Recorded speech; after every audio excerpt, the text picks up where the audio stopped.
అమ్మా, ఈ భోగి, సంక్రాంతి, కనుమ అంటే ఏమిటి? అసలు ఎందుకు జరుపుకుంటారు? అదా తల్లి, భోగి అంటే భోగమును అనుభవించు అని. దక్షిణాయనం చిట్టచివరి రోజే భోగి. భోగి రోజు ఉదయాన్నే అందరూ లేచి ఆవు పిడకలతో భోగి మంటలను వెలిగిస్తారు. అందులో ఇంట్లో ఉన్న పాత వస్తువులను ఆ మంటల్లో వేసి ఇంట్లోకి కొత్త వెలుగులు రావాలని ఆ అగ్ని దేవుణ్ణి కోరుకుంటారు. అమ్మా, ఇంకా ఏమైనా విశేషం ఉందా?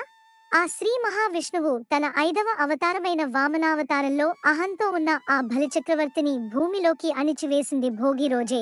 అలాగే శ్రీ విల్లిపుత్తూరులో గోదాదేవి ఆ శ్రీరంగనాథుణ్ణి ఈ భోగి రోజే చేరిందని ఒక కథనం తల్లి. మరి మాకు భోగి పళ్ళను పోస్తారు కదా, ఎందుకు అమ్మా? అవును తల్లి, చిన్నపిల్లలకు పూర్వ జన్మలో చేసిన పాపాల పీడ పోవడానికి చెరుకు ముక్కలు, చిల్లర నాణాలు, రేగు పండ్లను కలిపి చిన్నపిల్లలను కూర్చోపెట్టి దిగతుడుపు తీసి పిల్లలపై నుండి పోస్తే భోగి పీడా పోయి తిన్నది జీర్ణమవ్వడం, శరీరం భోగాన్ని అనుభవించేందుకు సహకరిస్తుంది.